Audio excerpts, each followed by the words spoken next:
계양기비는 마약 성분이 없는 원예용 양귀비꽃으로 꽃양귀비, 털양귀비 등으로 불리기도 합니다.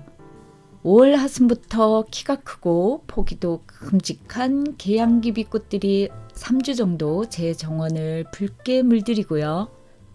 4월에 파종한 계양귀비들은 6월 중순 이후에 키가 작고 앙증맞게 피어나 눈을 즐겁게 합니다. 빨강의 큼직한 꽃송이가 바람에 하늘거리고 벌들이 쉴 새 없이 윙윙거리는 계양귀비꽃. 다양한 파종 시기와 파종 방법, 옮겨 심기를 싫어하는 특성, 오랫동안 계양귀비꽃을 즐길 수 있는 방법 등 계양귀비 키우기에 관한 제 경험을 소개해 볼게요.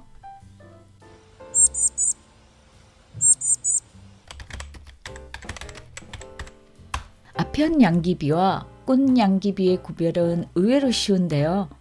아편 양귀비는 잎과 줄기에 털이 없으며 씨방이 동그란 모양인데 반해 꽃 양귀비는 잎과 줄기가 털로 덮여 있으며 씨방이 둥글지 않고 도토리 모양을 하고 있습니다. 양귀비는 한 주라도 고의로 기르게 되면 마약류 관리에 관한 법률에 따라 처벌받게 되니 각별한 주의가 필요합니다.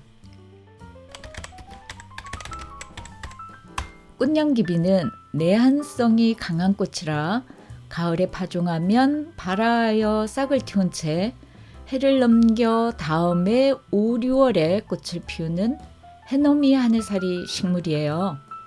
그러기에 꽃양귀비의 파종 시기는 가을 파종, 늦가을 파종, 겨울 파종, 그리고 봄 파종이 모두 가능합니다. 가을 파종을 하면 싹을 틔우고 제법 자란 상태로 월동하게 되고요.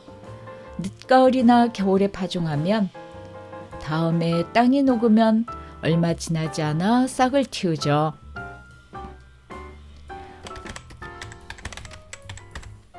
월동과 관련하여 주의할 점이 있습니다.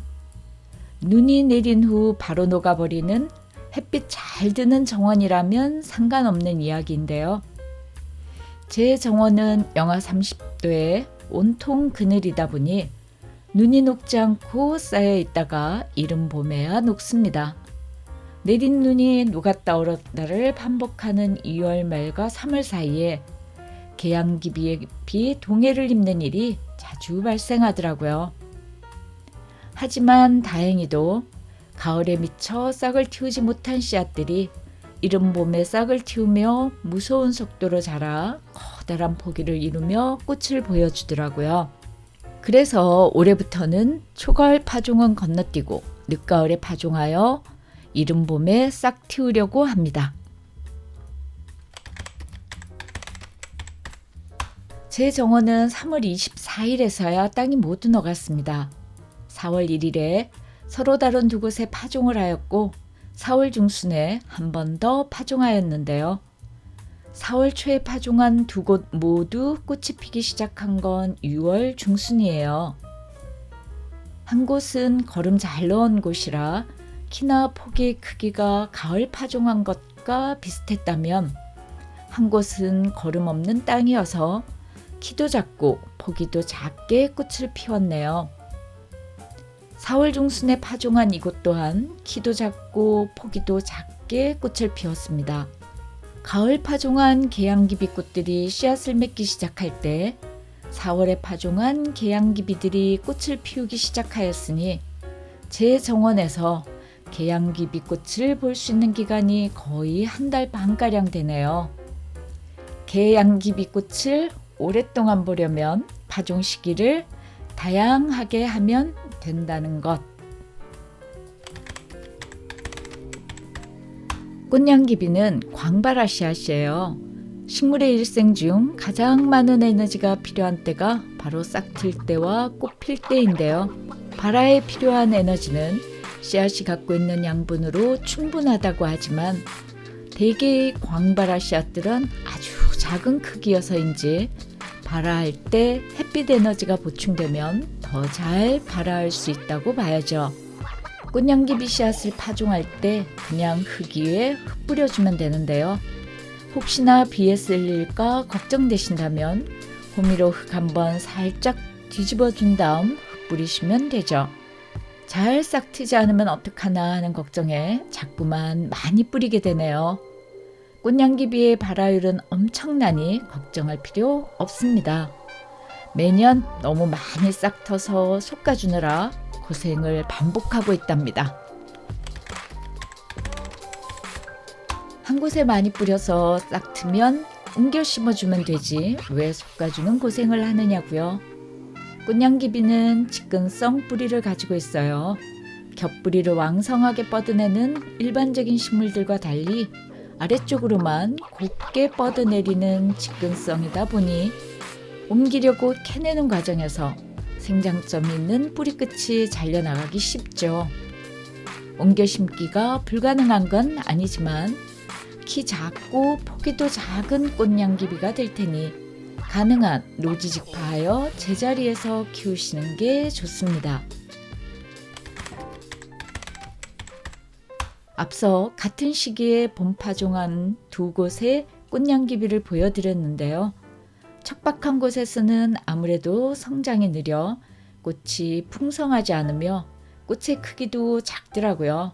크게 키우고 싶으시다면 널찍하게 또는 비옥한 곳에서 키우시고요.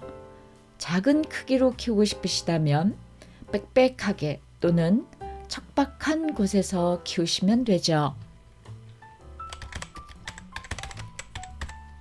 제 정원의 꽃냥기비는 2016년에 모종 두어 포기를 사다 심은 후 매년 채종하여 파종하고 있는데요. 해가 지날수록 꽃의 색이 다양하게 변하더라고요. 붉은색은 덜 진한 것 같기도 하고 주황색도 제법 나타나네요. 올해는 흰색 꽃도 유난히 많이 피었네요. 씨앗으로 번식시키는 유성생식에서 흔히 나타날 수 있는 결과인 듯 싶어요. 그래서 올가을에는 새로 꽃냥기비 씨앗을 구입하여 파종해 볼 생각도 있습니다.